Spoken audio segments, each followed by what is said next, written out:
Освен кривична пријава и истрага во обвинителството, избеганите поранешни функционери во Македонија Артан Груби и Перпарин Бајрами веројатно ги поврзуваат и спорни тендери. Нивните имиња, освен на страната на МВР, се забележуваат и на договорите за јавни набавки. Неретко се забележува дека Државна лотарија и Министерството за политички систем и односи меѓу заедниците бирале иста фирма за одредена услуга платена со државни пари. Покрај тендерите склучени со Ритрон Копи, кои според информации до кои дојде Алфа се предмет на истрага во финансова, Груби и Бајрами, например, ја бирале компанијата Медиа Груп Дуел. Интересно е што токму оваа фирма одреден период е регистрирана на улица Боров улик број 6 во Тетово, на која иста адреса е запишана и омилената фирма на Дуј Арберија Дизајн.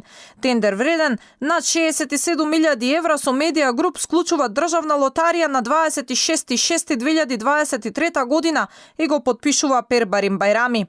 4 месеци подоцна, на 5 октомври, Артан Груби набавува од истата фирма Медиа Груп Дуел Тетово репрезентативен материјал за скоро 6.000 евра. Министерството по еден месец на 13 ноември склучува договор за набавка на печатарски материјал и услуги во износ од скоро 20.000 евра. Со Арберија Дизајн пак Перпарин Бајрами склучува договор во износ од речиси 290.000 евра, додека Министерството за политички систем и односи меѓу заедниците склучуваат вкупно 11 тендери од 2019 до 2023 година или над 770.000 евра со оваа фирма.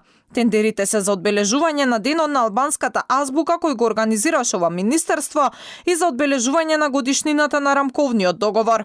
Според информациите до кои дојде Алфа, финансова во моментов истражува за 6 тендери кои се склучени во периодот од 2022 до 2024 во Државната лотарија.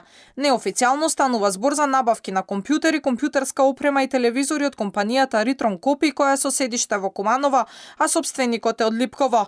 Фирмата е формирана во мај 2014-тата. Она што можеше да се забележи е дека од 2020 до 2023 Ритрон Копи склучува тендери со Министерството за политички систем и односи меѓу заедниците, каде министер случајно или не бил Артан Груби.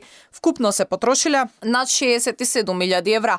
Досега, инаку, официјално кривични пријави има само за организирање игри на среќа без лиценца, за незаконско формирање на нова државна видеолотарија, како и за набавка на видеолотариски терминали. Вкупната штета се проценува на над 8 милиони евра.